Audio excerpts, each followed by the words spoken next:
예, 감사합니다. 안녕하십니까, 여러분. 오늘은요, 저도 그 인터넷에서 이런 것을 많이 좀 보고, 어, 이런 주제를 한번 가지고 한번 공부하는 시간이 되었으면 좋겠다라고 해서 좀 만들어 봤는데요. 언약궤에 대해서 한번 얘기해 볼까 합니다. 언약궤가 어디 있느냐? 이걸 찾는 사람들이 있다고 그래요. 물론 찾게 되면 골동품적인 그 가격이나 이런 것들이 상당히 많이 나가겠죠. 물론 그 사람들이 어떤 그 목적으로 이것을 찾는지는 모르지만 언약궤를 찾는 사람들이 많이 있다고 그래요. 언약궤는 어디 있느냐? 간혹요, 에덴 동산이 어디에 있었는지를 연구하는 사람들도 있다는 얘기를 들었습니다. 또 예수님의 무덤이 뭐 발견되었다. 또 뭐 예수님의 시신을 덮고 있던 세마포 수의가 뭐 발견됐다. 뭐 이런 사람도 있어요. 또 언약궤를 찾는 사람들도 있다고 합니다. 그래서 이탈리아의 그 토리노 성당에서는요, 예수님의 시신을 덮고 있던 세마포 수의가 라고 하는데, 그걸 뭐 살펴보니까 예수님의 형상이 거기에 찍혀 있다. 그래서 이런 주장을 하고 뭐 신문에도 많이 나오고 사진으로도 많이 나왔죠. 근데 그 직물이 13세기에 제작된 직물이라는 그 결과가, 과학적인 분석 결과가 나타났어요. 그러면 예수님이 13세기에 그 수의를 덮었다는 얘기입니까? 그래서 그러니까 이것이 그 문제가 됐는데도 여전히 그걸 또 말하고 있습니다. 독일의 그 쾰른 성당이라는 데를 한번 가보시면요, 지하에 동방박사 시신을 보관하고 있다고 그래요. 또 베드로 성당은 그 예수님을 찌른 로마 병사의 창이 보관되어 있습니다. 또 뭐 베드로가 그 감옥에 갇혀 있을 때 뭐 그 쇠사슬이 있다. 이거를 보관하는 그 뭐 성당도 있다고 그래요. 자, 이런 물건들이 뭐가 중요합니까?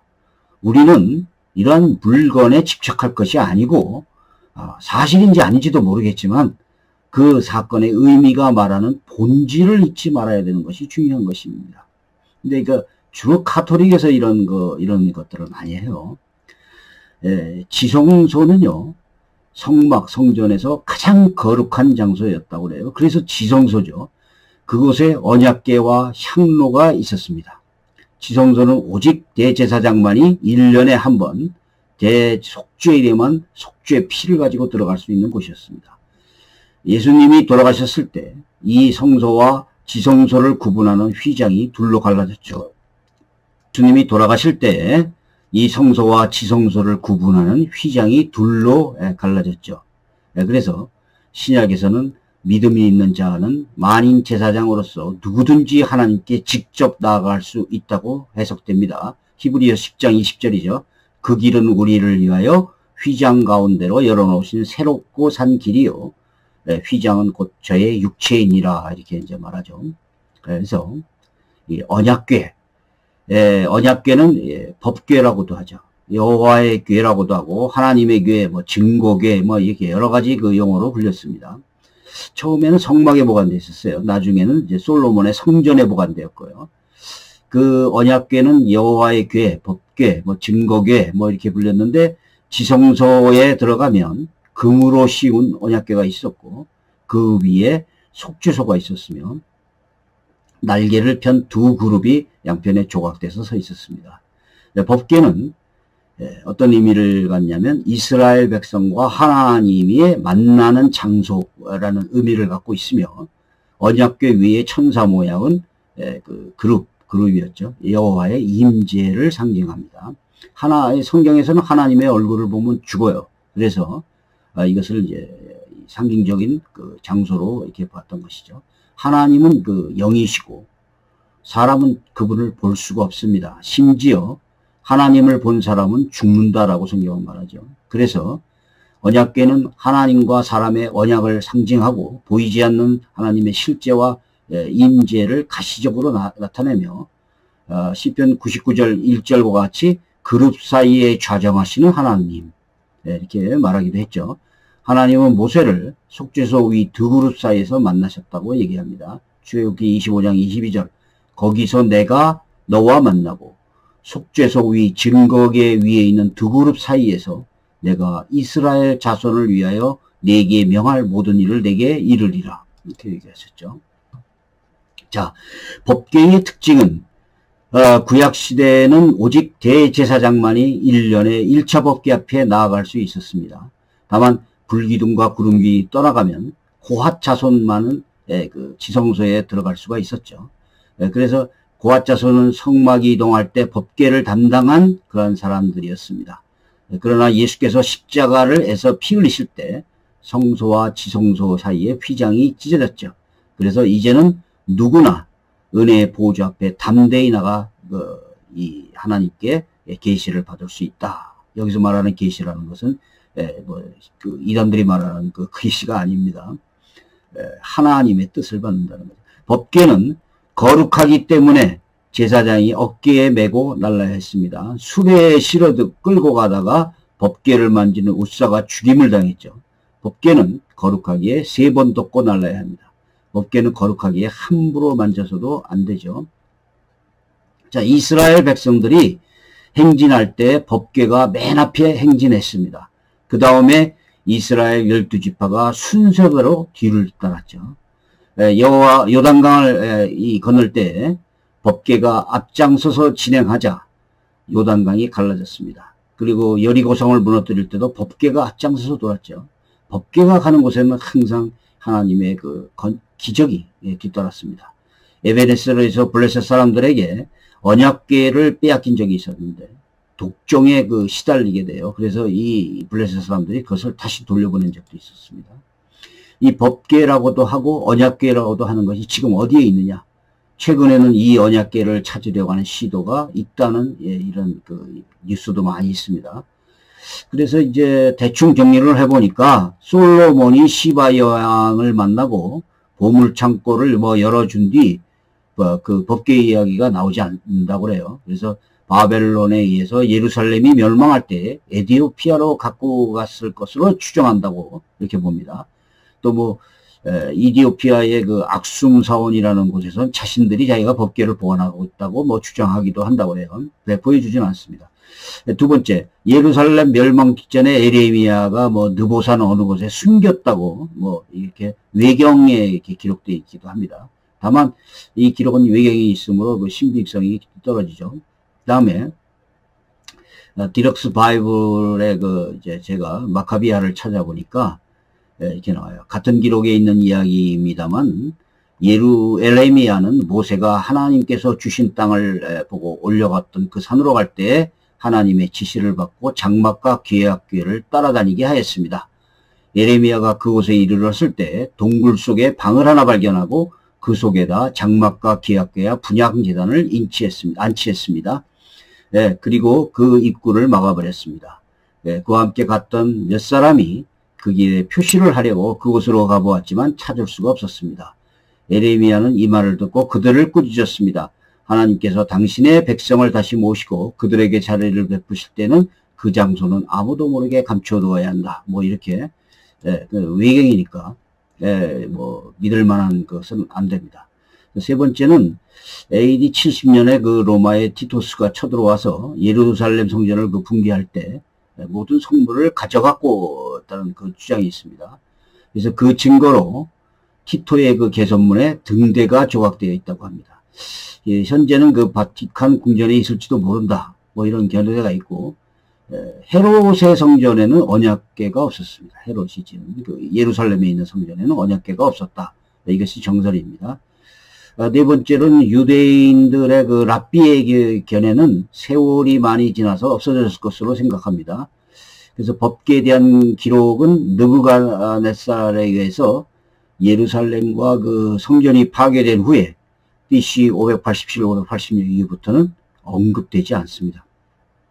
그래서 유대인의 전승에 의하면 스룹바벨과 헤론의 성전에는 언약궤가 없었으며 전승에 의하면 돌 하나만 세워져 있다. 이런 얘기도 있고요. 그래서 이제 법궤의 모양은 크기가 2규빗반, 세로가 1규빗반, 높이가 1규빗. 그래서 그걸 환산해 보니까 130 곱하기 80 곱하기 80 정도 되는 그렇게 크지는 않습니다. 재료는 이제 조각목으로 만들어 가지고 안팎을 전부 정금으로 싸 가지고 만들었다고 그러고요. 모양은 이제 윗가로 돌아가면서 금태가 들려져 있고 금꼬리 넷이 있고 조각목을 금으로 싸서 만든 채가 굽혀 있었고, 법궤 위에 속죄소가 있었으며 그 위에 두 그룹을 금을 쳐서 만들었고, 그 그룹이 편 날개에도 속죄소를 뒀도록 했습니다. 금은 이제 거룩과 성결을 상징하죠. 그게 이제 출애굽기 25장 10절에 나옵니다. 그래서 그들이 조각목으로 궤를 짓되 장이 2규빗반, 광이 1규빗반, 고가 1규빗반이 되게 하고, 너는 정금으로 그거를 싸되 안팎으로 싸고, 이제 이런 식으로 쭉 설명이 되어 있죠. 그래서 법궤 속에는요, 아론의 쌍난 지팡이가 있었어요. 그 다음에 만나 항아리가 들어있었고, 십계명이 들어있었습니다. 그래서 이게 이제 우리가 뭐 성경이 말하지 않는 것까지 뭐 알레고리적인 해석을 할 필요는 없지만, 만나 항아리는 그 이스라엘 백성들이 그 육신을 위한 양식이었죠. 십계명은 영을 위한 양식이었습니다. 그리고 쌍난 지팡이는 지금 새 생명, 부활 이런 것을 상징한다고 보죠. 그래서 뭐 그 이상은 우리가 뭐 더 자세하게 그 비유를 할 필요는 없고요. 그래서 히브리서 9장 3절에도 이렇게 얘기합니다. 둘째 휘장의 뒤에 있는 장막을 지성소라 일컫나니 금장로와 사면을 금으로 싼 언약궤가 있고, 그 안에 만나를 담은 금항아리와 아론의 쌍난 지팡이와 언약의 비서들이 있고, 그 위에 속죄서를 덮는 영광의 그릇들도 익었으니 이것들에 관하여는 이제 낱낱이 말할 수 없노라. 자, 왜 말할 수 없다라고 했는지는 잘 모르겠어요. 일단 성경의 그 기록을 따르는 것이 옳다고 봅니다. 그런데 열왕기상 8장 9절에 보니까 솔로몬이 법궤를 열었을 때 십계명 돌판만 들어있었습니다. 자, 그럼 여기 왕상 8장 9절을 보니까 궤 안에는 두 돌판 외에 아무것도 없으니 이것은 이스라엘 자손이 애굽 땅에서 나온 후 여호와께서 저희와 언약을 세울 때 모세가 호렙안에서 그 넣은 것이니라. 이렇게 성경은 말하고 있어요. 그래서 제가 뭐 사전과 주석과 이런 것들을 한번 찾아봤습니다. 그래서 보니까 언약궤 안에 만나를 간직한 것은 하나님 명령에 따른 것이었다. 아론을 만나 한 오멜을 낳은 항아리를 언약궤 안에 비치게 하셨다. 그런데 혹자는 애초부터 법궤 안에 두 돌판밖에 없었으며 나머지 두 가지는 법궤 앞에 따로 보관되어 있다고 본다. 만나 담은 항아리를 증거 앞에도 간수했다는 출애굽기 16장 34절을 보면 아론의 쌍난 지팡이를 증거궤 앞에 간수한다 이렇게 돼 있어요.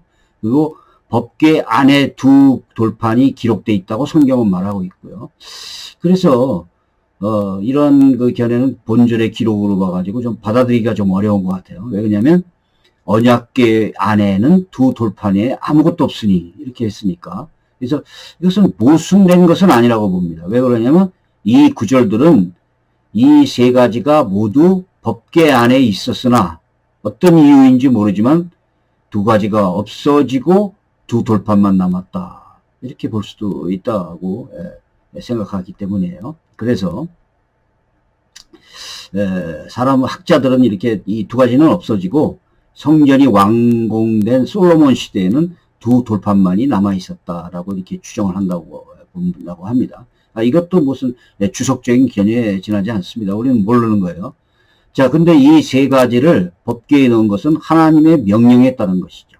동시에 이동의 편리라는 그 목적에도 따랐을 것입니다.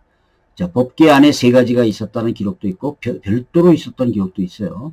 그래서 출애굽기 25장을 보면 궤 속에다가 돌판을 넣으라고 돼 있고, 그 다음에 쌍난 지팡이는 증거궤 앞에 두라는 성경 기술도 있어요. 그 다음에 만나 항아리는 여호와 앞에 두라라고 얘기하는 그 성경 기술도 있습니다. 그래서 솔로몬이 성전을 짓고 성전에서 그대로 쓴 그 성막의 성물은 법궤인데 1600년 그 법궤 역사 중에서 이 세 가지가 함께 들어서 있던 것은 약 400년 정도라고 이렇게 계산할 수가 있습니다. 그런데 이제 이 법궤에 대한 그 마지막 규절이 에레미야서에 나옵니다. 자, 이거를 보니까 나 여호와가 말하노라.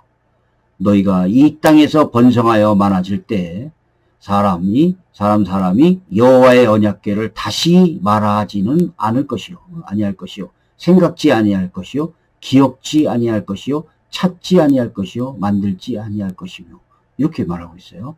자, 뭐냐면 이제 언약궤에 대해서 다시는 말하지 않고 생각도 하지 않고 기억도 하지 않고 찾지도 아니하고 만들지도 아니할 것이라 이렇게 얘기를 하고 있어요. 자, 그래서 우리는 이렇게 봅니다. 이 법궤는 바로 물질이에요. 하나님이 구약 백성과 약속했던 그 하나의 물질적인 것인데 법궤가 바로 곧 그리스도의 예표가 된다는 거예요. 그래서 법궤는 없어져야 되고 오직 예수 그리스도가 기억돼야 된다는 겁니다. 법궤는 구약시대에 하나님과 인간이 만나는 언약의 자리였죠. 오늘 우리들은 예수 그리스도 안에서 하나님을 만나게 됩니다. 예수 그리스도 안에서 우리는 만나 영적 양식을 얻게 되고 십계명 돌판 하나님의 말씀을 얻게 되며 쌍난지파기 부활의 새 생명을 발견할 수 있게 되는 것입니다. 더 이상 법궤가 필요한 것이 아니라 예수 그리스도 모든 이 성취가 바로 그리스도에 있다는 것이죠. 법궤는 더 이상 지산에서 발견할 수 없다고 보는 게 맞습니다. 실제로 더 이상 존재하지 않는다고 말해야만 돼요. 그래서 사도 요한은 환상과 이상 속에서 하늘에 있는 성전에서의 언약궤를 보았는데 그것은 궁극적으로 언약을 성취하시는 하나님의 임재에 대한 표현이었습니다. 계시록 11장 19절을 보시면 이에 하늘에 있는 하나님의 성전이 열리니 성전 안에 하나님의 언약궤가 보이며 또 번개와 음성들과 뇌성과 지진과 큰 우박이 있더라. 자, 하나님의 언약궤는 지상에 없습니다.